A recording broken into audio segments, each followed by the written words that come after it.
नमस्कार, आप देख रहे हैं अश्वमेघ न्यूज और मैं हूं आपके साथ मानवी ठाकुर।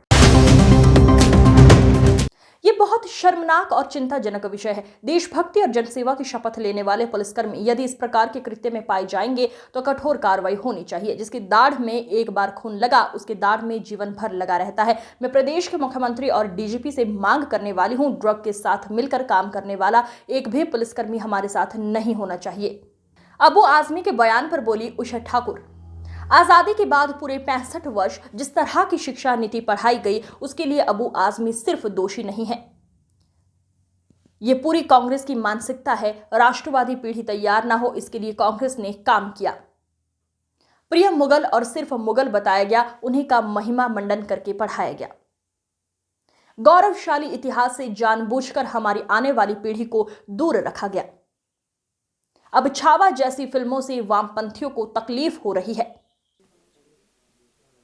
अंतर्राष्ट्रीय महिला दिवस 8 मार्च और महिलाओं के सशक्तिकरण के लिए बहुत ही समर्पित और संकल्पित भाव से यदि किसी ने काम किया है तो राष्ट्र नायक नरेंद्र भाई मोदी, हमारे कर्मठ मुख्यमंत्री डॉक्टर मोहन यादव जी, भारतीय जनता पार्टी कुल मिलाकर महिला सशक्तिकरण के लिए अपने सत्ता की संपूर्ण शक्ति को समर्पित किए हुए है। 50% स्थानीय निकायों में आरक्षण, शासकीय नौकरियों में आरक्षण 33%, उसके बाद लाडली लक्ष्मी, लाडली बहना, पढ़ाई लिखाई, ऐसा कोई क्षेत्र नहीं जहां माता बहनों के यानी तन मन और धन से उनको सशक्त करने के लिए संपूर्ण भारतीय जनता पार्टी समर्पित भाव से लगी हुई है। देश की आधी आबादी अपनी जिम्मेदारियों को अच्छे से निभाए, इसी के लिए हम संकल्पित हैं।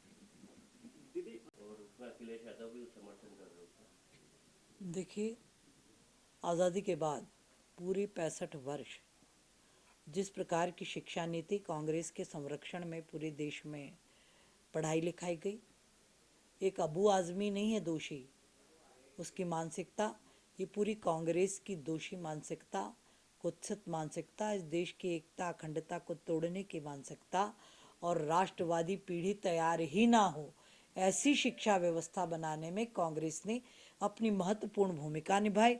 आप सब जानते हो, आपने भी इतिहास पढ़ा, हमने भी इतिहास पढ़ा, हम 10वीं तक तो सब अनिवार्य पढ़ते ही हैं। तो प्री मुगल और मुगल, उन्हीं को महिमा मंडित करके वामपंथी और कांग्रेसियों ने पढ़ाया।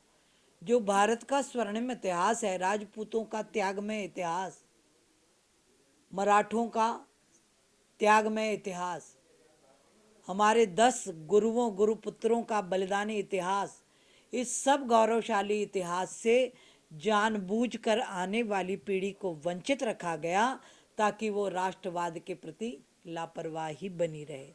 अब छावा जैसी फिल्में बन रही हैं तो राष्ट्रद्रोहियों के दिल दिमाग में तकलीफ पैदा हो रही है कि यदि सारी आने वाली पीढ़ी ऐसी घोर राष्ट्रवादी हो गई तो फिर देशद्रोहियों की दुकानें चलेंगी कैसे।